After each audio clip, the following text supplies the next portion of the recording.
తెలుగు శ్రోతలందరికీ నమస్కారం అండి. మన అలనాటి కథలు ఎవర్ గ్రీన్ స్టోరీస్ ఛానల్కి మీ అందరికీ స్వాగతం. ఓ అమ్మలు కథ ధారావాహిక వింటున్నామండి. రచన శ్రీమతి విజయలక్ష్మి అవధానుల గారు. ఇక ఆలస్యం చేయకుండా మనం కథలోకి వెళ్ళిపోదామండి. వీడియో చూసిన వెంటనే లైక్ చేసి షేర్ చేసి తప్పకుండా సబ్స్క్రైబ్ చేసుకోండి. మన ఛానల్ని బెల్ ఐకాన్ యాక్టివేట్ చేసుకోండి.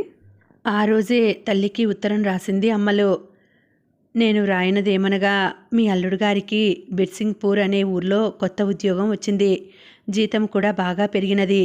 అక్కడ కంపెనీ వాళ్ళే ఇక్కడి కంటే పెద్ద ఇల్లు ఇస్తారట. ముఖ్యంగా వ్రాయున్నదేమనగా అక్కడ ఇంట్లో కరెంటు ఉన్నదట. నన్ను ఇక్కడి నుంచి ఏ రోజు తీసుకెళ్తారో వెంటనే జవాబు వ్రాయగలరు. మీరు నన్ను తీసుకెళ్లిన తర్వాత మీ అల్లుడు గారు వెళ్ళి కొత్త ఉద్యోగంలో చేరుతారట. ఇట్లు అమ్మలు రాసిన ఆ ఉత్తరానికి మరో వారం రోజులకి జవాబు వచ్చింది. అమ్మలు తండ్రి తన అల్లుడికి రాశాడు. అమ్మలుని ఇక్కడికి తీసుకురావడానికి పలానా రోజు మంచి రోజుగా నిర్ణయించబడినది. నేను మీ అత్తగారు ఇద్దరము అక్కడికి వచ్చే వీలు లేదు. ఇద్దరము వస్తే ఇక్కడ పిల్లలను చూసుకొనడానికి ఎవరూ రావడానికి సిద్ధముగా లేరు. అందువలన నేను ఒక్కడినే వచ్చేదను. అన్యదా భావించవలదు. ఇట్లు కామేశ్వర శాస్త్రి. ఒకవైపు పుట్టింటికెళ్తున్న ఆనందం, మరోవైపు కొన్ని నెలలు భర్తను వదిలి ఉండాలన్న దిగులు. అమ్మలు మనసు రకరకాలుగా ఉంది. ప్రయాణం దగ్గర పడుతున్న కొద్దీ అమ్మలు హడావిడి ఎక్కువైంది.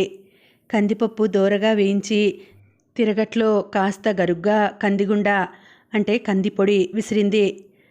అమాన్ దస్తాలో నువ్వుల గుండ దంచింది. బజార్ నుంచి బుడిద గుమ్మడికాయలు తెప్పించి వాటిని కోరి నానపెట్టిన మినపప్పుని రుబ్బురోట్లో మెత్తగా రుబ్బి గుమ్మడి వడియాలు పెట్టింది. అమ్మ తెచ్చిన అప్పడాల పిండి తడిచేసి నువ్వుల అప్పడాలు వత్తింది. అన్నీ రామం గురించే. కొత్త ఊరికి వెళ్ళాక మీరు వంట చేసుకోవాలి. ఏ రోజైనా కూర చేసుకోలేకపోతే ఈ గుండలు అవి వేసుకొని అన్నం తినేయండి అని పదే పదే చెప్పింది.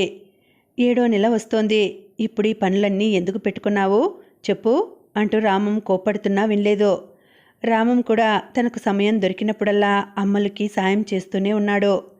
ఏమండి, ఈ ఫోటో ఫ్రేమ్ మాత్రం మిగిలిన సామాన్లతో బస్తాలో పెట్టేయకండి, పగిలిపోతుంది. మీ బట్టల పెట్టెలో బట్టల మధ్య పెట్టుకోండి అని కనీసం 20 మార్లు చెప్పింది. అమ్మలుని తీసుకెళ్లడానికి అమ్మలు తండ్రి రానే వచ్చాడు. మామ అల్లుళ్ళు ఓ 2 గంటలు దీర్ఘంగా చర్చించి అమ్మలుని రైల్లో 3rd క్లాస్లో కాక 2nd క్లాస్లో తీసుకెళ్లడానికి నిర్ణయించారు. అప్పట్లో ట్రైన్లలో 1st, 2nd, 3rd అని 3 రకాల కంపార్ట్మెంట్లు ఉండేవి. అప్పటికింకా అన్ని ట్రైన్లలోనూ రిజర్వేషన్ బోగీలు రాలేదు. 2nd క్లాస్ టికెట్ అంటే కాస్త తలకు మించిన భారమే. కానీ అమ్మలు భద్రత కంటే అదేమీ ఎక్కువ కాదని రామం ఉద్దేశం. అంత భారం మీ మీద మోపడం భావ్యం కాదు మామయ్య గారు. టికెట్ డబ్బులు నేను పెట్టుకుంటాను అన్నాడు రామం. వద్దొద్దు అల్లుడు గారు, పిల్లని తీసుకెళ్తున్నప్పుడు పూర్తి బాధ్యత మాదే. నేనే టికెట్ డబ్బులు పెట్టుకుంటాను అన్నాడు కామేశ్వర శాస్త్రి. ట్రైన్ ఎక్కించడానికి రామం స్టేషన్కి వచ్చాడు. 2nd క్లాస్ రైలు పెట్టె చూసి అమ్మలు మురిసిపోయింది. అమ్మో, సీట్లు మెత్తగా ఎంత బాగున్నాయో, హాయిగా కూర్చొందుకు కూడా జాగా ఉంది అంటూ ఆశ్చర్యపోయింది. రాత్రి నీకు పడుకొందుకి కూడా జాగా దొరుకుతుంది అన్నాడు రామం. అవునా, ట్రైన్లో ఎప్పుడూ పడుకోలేదు, ఎలా ఉంటుందో అంది అబ్బురంగా. ఒక 5 గిన్నెల క్యారేజీలో 4 పూటలకి కావలసిన తిండి పెట్టుకుంది అమ్మలు. అవిగాక రామం అరటిపళ్ళు కమలాలు కూడా స్టేషన్లో కొన్నాడు. ఫ్లాస్క్లో కాఫీ ఉంది. ట్రైను బయలుదేరడానికి సిద్ధంగా ఉందంటూ గంట గనగనలాడింది. మరేం బెంగ పెట్టుకోకుండా వెళ్ళు. మళ్ళా నువ్వు ఒడిలో చిన్న పాపాయితో కొత్త ఊరికి వస్తావు అన్నాడు రామం. ట్రైను కదులుతుంటే అమ్మలు కళ్ళ నిండా నీళ్లు నిండాయి. కళ్ళ నీళ్లతోనే చెయ్యూపింది. విజయనగరం చేరగానే తమ్ముళ్లతో చెల్లెళ్లతో కబుర్లలో పడి దిగులు మరిచిపోయింది అమ్మలు. అక్క టకటకా హిందీ మాట్లాడేయడం చూసి ఆశ్చర్యపడిపోయారు చెల్లి తమ్ముళ్ళు. మిఠాయి పొట్లాలతో ఇరుగు పొరుగు వాళ్ళు రావడం మొదలైంది. ఏమే అమ్మలు, మీ ఆయనకి కంపెనీ వాళ్ళు కరెంటు ఉన్న ఇల్లు ఇస్తారటగా అంటూ అడగడం మొదలెట్టారు వచ్చిన వాళ్ళు. చిన్న చిరునవ్వుతో అవునంటూ తల ఊపుతోంది అమ్మలు. 7వ నెలలో గాజులు పెట్టించడానికి సీమంతం ముహూర్తం పెట్టారు. బొబ్బిలి నుంచి అత్తగారి తరపు వాళ్ళందరూ వచ్చారు. పొద్దున్నే గాజుల మలారం దిగింది. రంగురంగుల గాజులతో అందరూ గాజులు వేయించుకున్నారు. సాయంత్రం నుంచి పేరంటాలు రావడం మొదలైంది. ఒక్కొక్కరు చెరో చేతికి 2 గాజులు తొడిగి అక్షంతలు వేసి చేతిలో మిఠాయి పొట్లం రవికెల గుడ్డ పెట్టారు. ఆ రోజు వచ్చిన మిఠాయిలు చుట్టుపక్కల వారికి, పని మనిషికి, చాకలికి అందరికీ పంచిన తర్వాత వారం రోజుల పాటు ఇంటిల్లిపాది తిన్నారు. అమ్మా, తీపి తిని తిని మొహం మొత్తిందే, కారకారంగా ఏమైనా చేసి పెట్టవు అడిగింది అమ్మలు. చెగోడీలు చెయ్యనా? చెగోడీలే చెయ్యి. పప్పు చెగోడీలు, కొయ్య చెగోడీలు 2 చెయ్యి ఉత్సాహంగా అంది అమ్మలు. మర్నాడు మధ్యాహ్నం భోజనాలయ్యాక చెగోడీలు చేసే కార్యక్రమం పెట్టుకుంది అలిమేలు. అమ్మలు చెల్లి, తమ్ముళ్ళు అందరూ పొయ్యి చుట్టూ గుండ్రంగా కూర్చొని చెగోడీలు ఒత్తుతుంటే అలిమేలు వాటిని నూనెలో వేపసాగింది. అమ్మలు ఆఖరి తమ్ముడు చెగోడీల పిండితో రకరకాల పక్షుల బొమ్మలు, జంతువుల బొమ్మలు చేశాడు. మధ్యాహ్నం మొదలెట్టిన చెగోడీల కార్యక్రమం సాయంత్రం చీకటి పడుతుండగా ముగిసింది. ఆ రోజు రాత్రికి అందరూ మజ్జిగన్నాలు తిని పడుకున్నారు. ఒకరోజు గోపాలం పేచీ మొదలెట్టాడు, సినిమాకి వెళ్దామని. విజయనగరంలో ఒక సినిమా హాలున్నా అమ్మలు ఇంట్లో ఎవరూ అంతవరకు సినిమా చూడలేదు. ఒరేయ్, సినిమా అంటే బోల్డు ఖర్చటరా.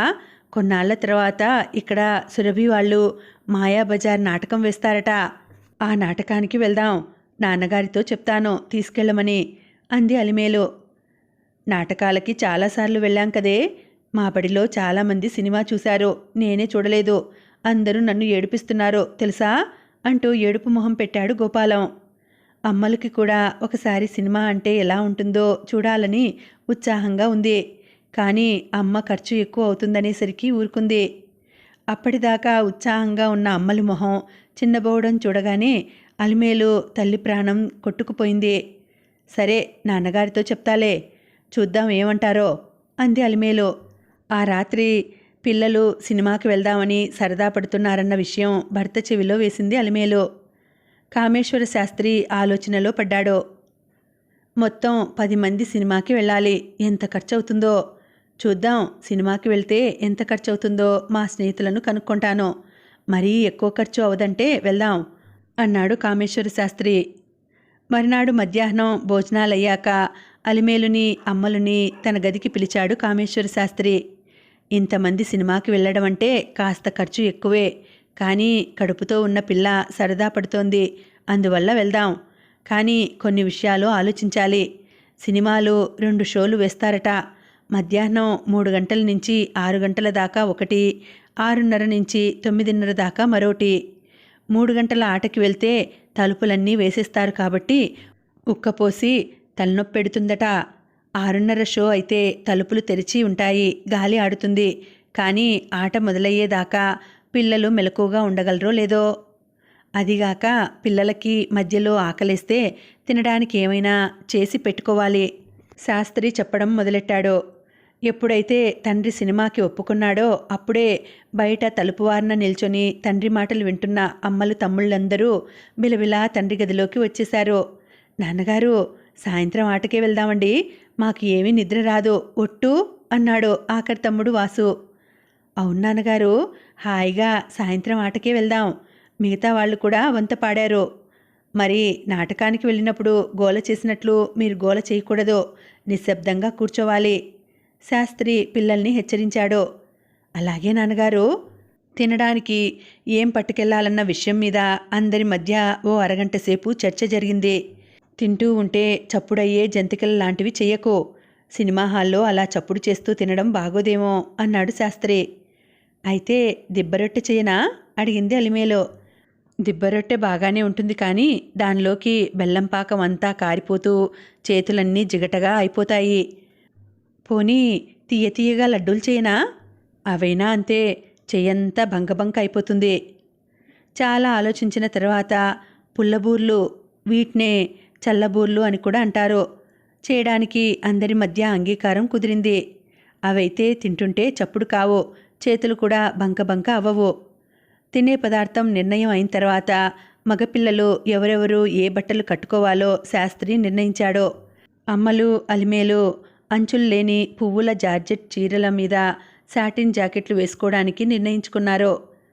పెద్ద మగ పిల్లలిద్దరికీ ఎప్పుడో వేసుకునే ఫుల్ ప్యాంట్లు వేసుకోవడానికి అనుమతి దొరికింది. కామేశ్వర శాస్త్రి తన ఖరీదైన పెద్దాపురం పంచె మీద నల్ల కోటు వేసుకోవడానికి నిర్ణయించుకున్నాడు. ఇదిగో గోపాలం విను, సినిమాలో 3 రకాల టిక్కెట్లు ఉంటాయట. నేల టిక్కెట్టు చాలా చౌక, కానీ మనం కూర్చోలేం. బెంచీ టిక్కెట్టు ఖరీదు మనకి అందుబాటులోనే ఉంటుంది. తర్వాతది కుర్చీ టిక్కెట్టు, కానీ దాని ఖరీదు మరీ ఎక్కువ, మనకి అందుబాటులో ఉండదు. అందువల్ల బెంచీ టిక్కెట్టు కొనుక్కుందాం. టికెట్టు కొనడానికి క్యూలో నిల్చోవాలి. ఒక్కొక్కరికి 4 కంటే ఎక్కువ టిక్కెట్లు ఇయ్యరట. అందువల్ల మీరు ముగ్గురు మగపిల్లలు 1 గంట ముందు హాలుకు వెళ్ళి క్యూలో నిల్చోవాలి. మేము తర్వాత వస్తాం, శాస్త్రి వివరించాడు. పెద్ద మగ పిల్లలు ముగ్గురు ఉత్సాహంగా తలూపారు. సినిమాకి వెళ్లే రోజు ఇంటిల్లిపాది తెల్లారి 1 గంట ముందే నిద్రలేచారు. వాళ్ళు వెళ్ళబోయే సినిమా పేరు కీలుగుర్రం. ఆ సినిమా విశాఖపట్నం, విజయవాడ, హైదరాబాద్ లాంటి పెద్ద ఊళ్ళలో 5-6 నెలల క్రితమే వచ్చిందట. విజయనగరం వచ్చేసరికి ఆలస్యమైంది. సినిమా సాయంత్రం అయినా చేసుకోవలసిన పనులు బోలెడు ఉన్నాయి కదా. మధ్యాహ్నం కాస్త పెందరాలే అందరికీ భోజనాలు పెట్టేసింది అలిమేలు. భోజనాలయ్యాక పుల్లబూర్లు చేయాలి కదా. పొద్దున్నే లేచిన వెంటనే అలిమేలు పుల్ల మజ్జిగలో బియ్యం, మినపప్పు కలిపి విసిరిన పిండిని నానబెట్టింది. అందులో దంచిన పచ్చిమిరప, అల్లం ముద్దను, ఇంగువను కలిపింది. మధ్యాహ్నం భోజనాలయ్యాక ఆ పిండిని చిన్న చిన్న ఉండలు చేసి మరుగుతున్న నూనెలో వేయగానే ఎంచక్క 4 రెట్లు పొంగి పుల్లబూర్లు తయారయ్యాయి. అన్నీ తయారయ్యాక వాటిని చక్కగా కళాయి పెట్టిన ఇత్తడి కాడ డబ్బాలో సర్దింది. మరో కంచు మరచెంబు నిండా నీళ్లు నింపింది. మగపిల్లలు ముగ్గురు సాయంత్రం 4 గంటల నుంచే హాలు దగ్గరికి వెళ్ళడానికి సిద్ధమైపోయారు. ఇప్పటినుంచే అక్కర్లేదర్రా అన్నా వినకుండా. సాయంత్రం 5 గంటలకి శాస్త్రి వెళ్ళి ఒక జట్కా బండిని మాట్లాడి తెచ్చాడు.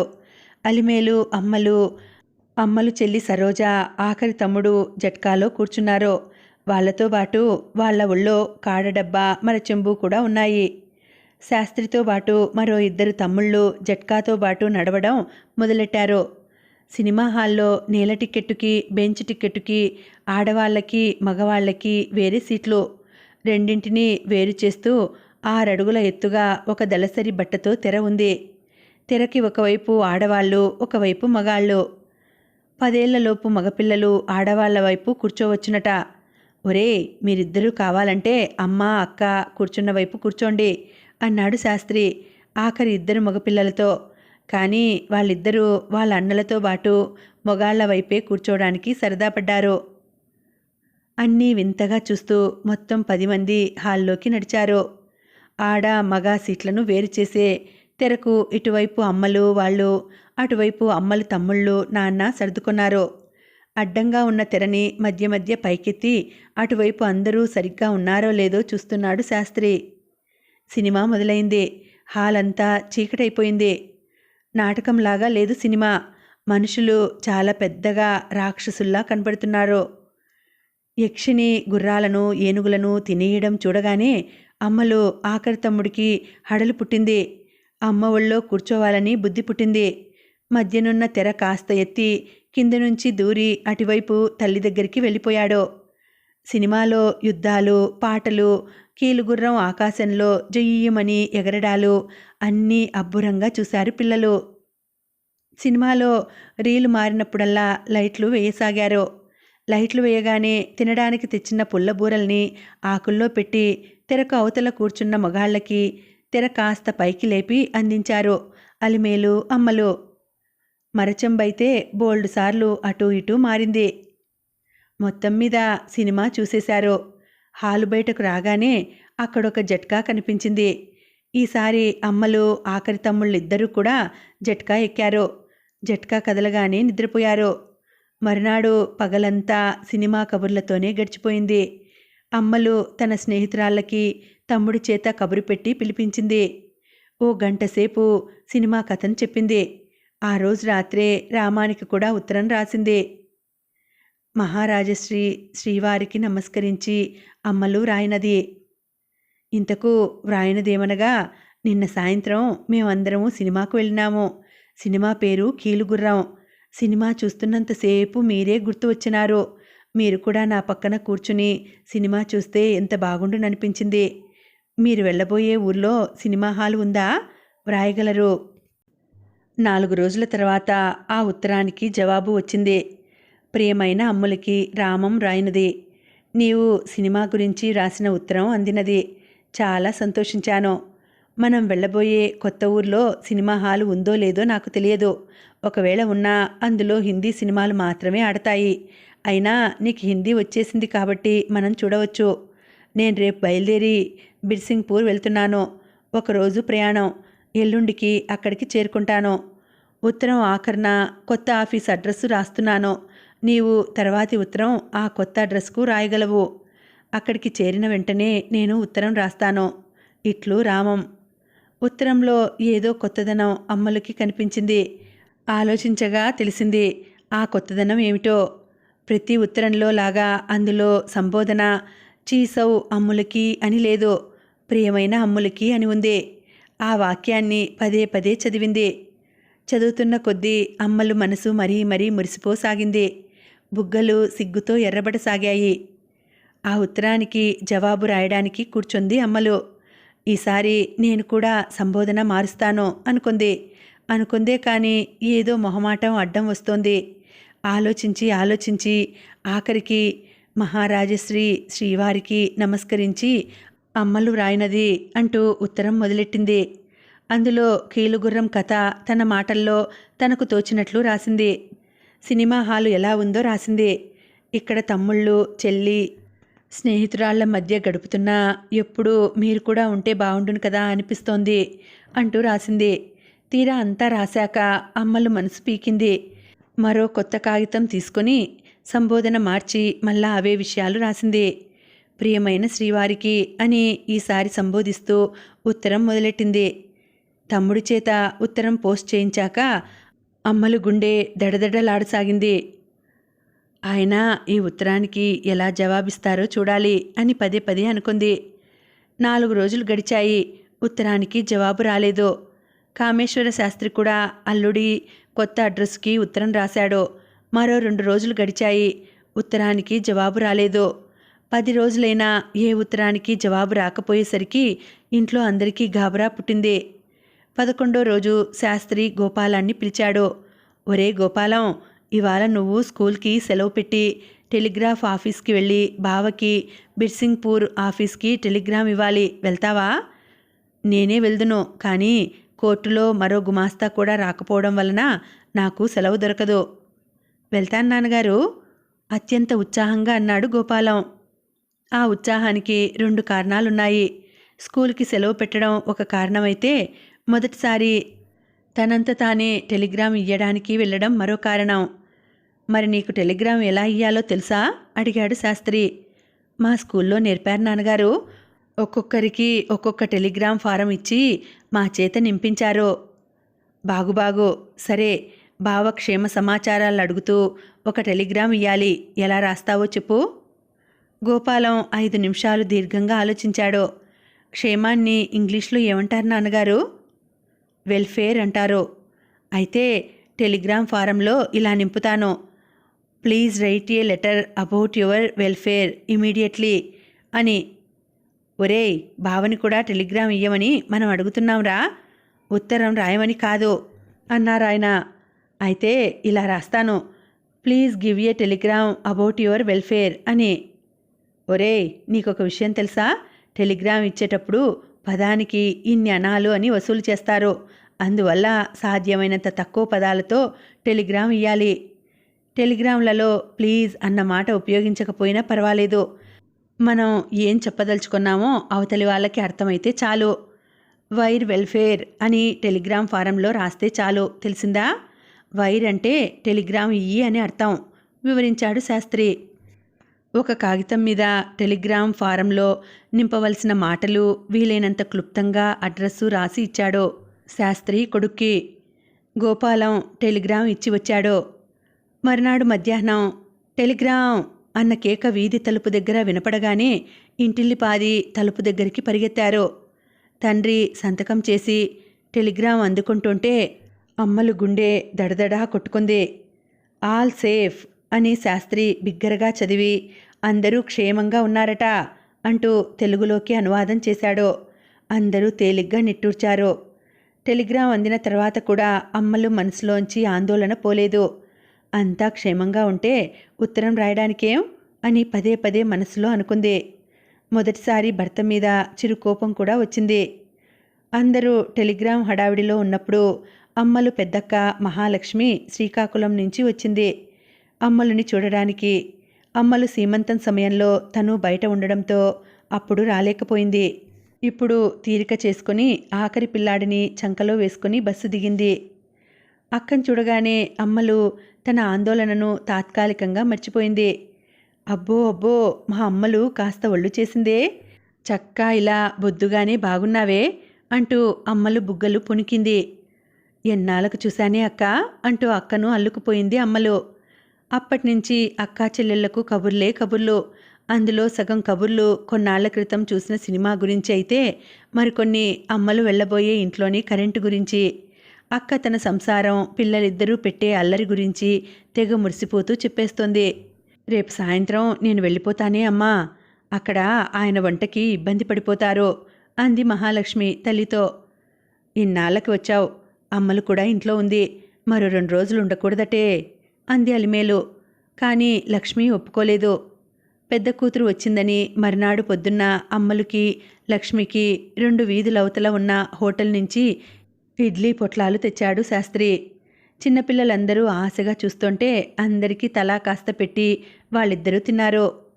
అక్కా, ఈసారి ఇడ్లీలు చేయడం నేర్చుకోవాలే, విశాఖపట్నంలో ఇడ్లీ పాత్రలు దొరుకుతాయట, నాన్నగారికి చెప్పి ఎవరి చేతనైనా తెప్పించమంటాను, నువ్వు కూడా తెప్పించుకోకూడదు అంది అమ్మలు. అలాగే, నువ్వు తెప్పించమని చెప్పినప్పుడు నా గురించి కూడా చెప్పు అంది లక్ష్మి ఉత్సాహంగా. ఆ సాయంత్రం లక్ష్మి శ్రీకాకుళం వెళ్ళిపోయింది. ఇల్లు బోసిపోయినట్లు అనిపించింది అమ్మలకి. రామం ఇంకా ఉత్తరం రాయలేదన్న విషయం గుర్తొచ్చి మళ్ళా మనసులో ఆందోళన మొదలైంది. మరునాడు 3 ఉత్తరాలు ఒకేసారి రామం దగ్గర నుండి వచ్చాయి. 2 అమ్మలకి, 1 కామేశ్వర శాస్త్రికి. కామేశ్వర శాస్త్రికి రాసినది ఇంగ్లాండ్ కవరు, అమ్మలకు 2 కవర్లే. అన్ని ఉత్తరాలు ఒకేసారి చూసి అందరూ మురిసిపోయారు. అమ్మలు తన 2 ఉత్తరాలు తీసుకుని పెరట్లోకి వెళ్ళిపోయింది. పెరట్లో నూతి చప్టా మీద కూర్చొని 2 చింపింది. ఉత్తరంలోని తారీఖును బట్టి మొదట రాసిన ఉత్తరం మొదట చదవడం మొదలెట్టింది. ప్రియమైన అమ్మలుకి, నీ ఉత్తరం అందినది. నీవు కూడా నీ ఉత్తరంలో ప్రియమైన అని సంబోధించడం చూసి చాలా ఆనందించాను. ఇక నుంచి అలాగే వ్రాస్తూ ఉండు. నేను మొన్ననే ఇక్కడికి, అంటే బిర్సింగ్పూరు చేరుకున్నాను. కంపెనీ వాళ్ళు ఇచ్చిన క్వార్టరు చాలా బాగుంది, నీకు నచ్చుతుందనుకుంటాను. రోజు పొద్దున్నే 2 పూట్లకి కలిపి అన్నం వండేసుకొని నువ్విచ్చిన గుండెలతో తినేస్తున్నాను. రేపు సెలవు కదా, ఏదైనా కూర చేసుకుంటాను. కడుపులో మన పాపాయి ఎలా ఉంది, కదులుతోందా? ఇల్లు చాలా బాగున్నా నువ్వు లేని లోటు బాగా తెలుస్తోంది. మన ఫోటో ముందు గదిలో గోడకు తగిలించాను. ఇంతే సంగతులు. ఇట్లు రామం. ఉత్తరం పదే పదే చదువుకుంది. కడుపులో మన పాపాయి అన్న మాట దగ్గరే కళ్ళు ఆగిపోయాయి. ఆ అక్షరాలను మళ్ళా మళ్ళా చదువుతున్నాయి. అలా చదువుతున్న కొద్దీ మనసులో ఏదో పులకింత మొదలై ఆనందం అలలు అలలుగా లేస్తోంది. 4-5 సార్లు ఆ ఉత్తరం చదివాక 2వ ఉత్తరం తీసింది. ప్రియమైన అమ్ములకి, నేను వారం రోజుల క్రితం నీకొకటి, మామయ్య గారికొకటి ఉత్తరాలు రాశాను. అప్పుడు నాకు పోస్ట్ డబ్బా ఎక్కడుందో తెలియకపోవడం వలన మా ఆఫీస్లో పనిచేసే ఒకతనిని పోస్ట్ డబ్బా గురించి అడిగాను. మా ఇంటికి వెళ్తున్న దారిలో ఒక పోస్ట్ డబ్బా ఉంది, నేను పోస్ట్ చేస్తాలేండి అని నా దగ్గర నుండి 2 ఉత్తరాలు తీసుకున్నాడు. అతను పోస్ట్ చేశాడని అనుకున్నాను. మీ నాన్నగారి దగ్గర నుంచి టెలిగ్రామ్ వచ్చాక అవి మీకు అందలేదని తెలిసింది. ఉత్తరాలు పోస్ట్ చేస్తానన్న వ్యక్తిని మీరు ఉత్తరాలు పోస్ట్ చేయలేదా అని అడిగాను. దానికతను పోస్ట్ చేయడం మర్చిపోయినట్లు చెప్పాడు. అతను అలాగే అన్నీ మర్చిపోతుంటాడని తర్వాత ఇక్కడి వారు చెప్పారు. మొత్తం మీద మన ఇంటికి దగ్గరలోనే ఉన్న పోస్ట్ బాక్స్ని కనుగొన్నాను. నువ్వు అన్ని విషయాలతో ఉత్తరాలు రాస్తూ ఉండు. ప్రసవం అయిన వెంటనే టెలిగ్రామ్ ఇయ్యమని మీ నాన్నగారికి వ్రాశాను. నీ ఆరోగ్యం జాగ్రత్త, బరువులు ఎత్తవద్దు. ఇంతే సంగతులు. ఇట్లు రామం. ఆ ఉత్తరాన్ని కూడా మళ్ళా చదువుకుంది అమ్మలు. శ్రావణ శుక్రవారం. ఆ రోజు పూజకి అన్నీ సిద్ధం చేసుకుంటోంది అలిమేలు. అమ్మా, ఇందాక 2 సార్లు కడుపులో చిన్నగా నొప్పి వచ్చిందే, బయట ఉన్నప్పుడు వస్తుంది చూడు, అలాగా. తల్లి దగ్గరకొచ్చి భయంగా చెప్పింది అమ్మలు. అమ్మో, అయితే ఇవి పురిటి నొప్పులే. ఇంకా 10 రోజులు సమయం ఉంది కదా, తొందరగా వచ్చేసినట్లున్నాయి, గాబరాగా అంది అలిమేలు. అంతే, ఇంట్లో హడావిడి మొదలైంది. పూజ పని ఆఖరి కూతురికి అప్పచెప్పేసింది అలిమేలు. మంత్రసానిని పిలవడానికి హుటాహుటిన బయలుదేరాడు శాస్త్రి. అలిమేలు తమ్ముళ్ళందరూ కలిసి పురిటి గదిలో మంచం వేసి శుభ్రమైన పక్కపరిచారు. నువ్విలా ఈ మంచం మీద పడుకో తల్లి, 1కి వెళ్ళాలంటే నన్ను పిలువు, నేను సాయం వస్తాను. ఒక్కరితేవు వెళ్ళిపోకు, కూతురితో చెప్పింది అలిమేలు. అమ్మలకి ఒకవైపు భయంగా, మరోవైపు సంతోషంగా ఉంది. పొద్దున్నే మొదలైన ఆ నొప్పులు మధ్యాహ్నానికి బాగా ఎక్కువయ్యాయి. మరో గంటలో పురుడు వచ్చేస్తుంది అంది మంత్రసాని. గంట కాస్త 2 గంటలైంది, 3 గంటలు కూడా అయింది. లోపల నుంచి అమ్మలు మూలుగులు చిన్న కేకలుగా మారుతున్నాయి. బయట అరుగు మీద కూర్చున్న శాస్త్రికి ఆందోళన మొదలైంది. తమ ఇంట్లో ఎవరూ ఇంతసేపు నొప్పులు పడలేదు, కేకలు వేయలేదు. ఏమవుతోంది లోపల? చిన్నపిల్లలకి శాస్త్రే ఇంత మజ్జిగన్నం పెట్టేసి తను తినకుండా బయట అరుగు మీద అస్థిమితంగా కూర్చున్నాడు. మధ్యాహ్నం 3 గంటల వేళ మంత్రసాని గదిలోంచి బయటకొచ్చింది. ఆమె మొహంలో భయం స్పష్టంగా కనబడుతోంది. బాబుగారు, అమ్మాయి గారిని ఆసుపత్రికి తీసుకెళ్లాలేమో. కడుపులో బిడ్డ అడ్డం తిరిగింది. పుట్టబోయే బిడ్డ ఎదురుకాళ్లతో పుడుతోంది ఆందోళనగా అంది. శాస్త్రి గుండె దడదడా కొట్టుకుంది. ఆసుపత్రికి ఎలా తీసుకెళ్తాం? జట్కాలో పిల్లని కూర్చోపెట్టవచ్చా? ఏదైనా కారు దొరికితే బాగుంటుంది, కానీ ఎలా? శాస్త్రి పరిపరి విధాలా ఆలోచిస్తున్నాడు. ఆఖరికి పెద్ద లాయరు గారిని కారు అడగడానికి నిశ్చయించుకున్నాడు. ఇదిగో, నేను పెద్ద లాయరు గారి ఇంటికి వెళ్తున్నాను, ఒకసారి కారు ఇయ్యమని బతిమాలుతాను, నువ్వేం భయపడకు, 15 గంటలో వచ్చేస్తాను. పురిటిగది బయట నిల్చొని లోపల భార్యకి వినపడేలా కేకేసి చెప్పాడు. పరుగులాంటి నడకతో లాయరుగారి ఇంటివైపు బయలుదేరాడు. నడుస్తున్నంతసేపు గుర్తొచ్చిన దేవుళ్ళందరికీ మొక్కుకున్నాడు, కూతురు ప్రసవం సవ్యంగా అయ్యేట్లు చేయమని. లాయరుగారి ఇంటికి 10 నిమిషాల్లో చేరుకున్నాడు. లాయరుగారు ఇంట్లో లేరు. ఏదో కేసు పని మీద కారులోనే విశాఖపట్నం వెళ్లారట.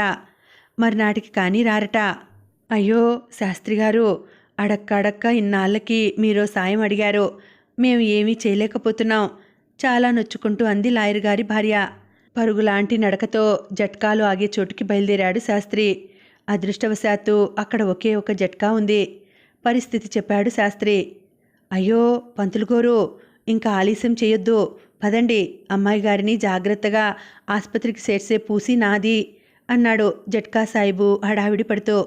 జట్కాలో కూర్చొని ఇంటికి బయలుదేరాడు శాస్త్రి. జట్కా తోలుతున్నంతసేపు శాస్త్రికి ధైర్యం చెప్తూనే ఉన్నాడు సాయిబు. ఇంటి ముందు జట్కా ఆగేసరికి ఇంట్లోంచి అమ్మలు కేకలకి బదులు క్యార్ క్యార్ మంటూ పసిబిడ్డ ఏడుపు వినిపిస్తోంది. జట్కా చప్పుడు విని అలిమేలు నవ్వుమొహంతో బయటికి వచ్చింది. వచ్చారా? మీరిలా వెళ్ళగానే పురుడు అయిపోయింది. ఆడపిల్ల ఎదురుకాళ్లతో పుట్టింది. తల్లి పిల్ల క్షేమంగా ఉన్నారు, సంతోషంగా అంది అలిమేలు. అయితే ఇంకా ఆసుపత్రికి తీసుకెళ్ళక్కర్లేదా? తేలిగ్గా నిట్టూరుస్తూ అడిగాడు శాస్త్రి. ఊహూ, ఇంకా ఆసుపత్రికి తీసుకెళ్ళక్కర్లేదు, నిశ్చింతగా చెప్పింది అలిమేలు. సంతోషంతో శాస్త్రి కళ్ళల్లో నీళ్లు తిరిగాయి. ఎప్పుడూ గంభీరంగా ఉండే భర్త కళ్ళల్లో నీళ్లు చూసేసరికి అలిమేలు కళ్ళల్లో కూడా నీళ్లు తిరిగాయి. ఇదంతా దూరం నుంచి చూస్తున్న జట్కా సాయిబు కళ్ళల్లో కూడా నీరు తిరిగింది. శాస్త్రి లోపలికెళ్ళి తను వాడడం మానేసిన ఒక పంచ లాల్చి తెచ్చి జట్కా సాయిబు చేతిలో పెట్టాడు. జట్కా బాడుగ కూడా ఇచ్చేశాడు. ఆసుపత్రికి తీసుకెళ్లవలసిన అవసరం రాకపోయినా నువ్విచ్చిన భరోసా నాకెంతో ధైర్యాన్నిచ్చిందోయ్, నా సంతోషం కొద్దీ ఇస్తున్నాను, తీసుకో అంటూ అందించాడు. మంత్రసానికి కొత్త చీర పెట్టింది అలిమేలు. ఒక చాట నిండా బియ్యం, పప్పు, చింతపండు, మిరపకాయలు ఇచ్చింది. కొంత డబ్బు కూడా ఇచ్చింది. అప్పుడు ఆకలి తెలిసింది ఇంటిల్లిపాదికి. పక్కింటి ఆవిడ అందరికీ అన్నం, పప్పు, కూర పంపింది. పిల్లలందరికీ శాస్త్రి వడ్డించాడు. బయట హడావిడి ఏమీ తెలియని 18 ఏళ్ల అమ్మలు మాత్రం సొమ్మసిల్లిపోయి నిద్రపోతోంది గదిలో. అల్లుడికి టెలిగ్రామ్ ఇచ్చి వచ్చాడు Shastri. Blessed with daughter, both safe అంటూ. ఇంకా ఉందండి, కథ కొనసాగుతుంది. మళ్ళీ వచ్చే వీడియోలో కలుసుకుంటాను. అంతవరకు సెలవు. నమస్తే.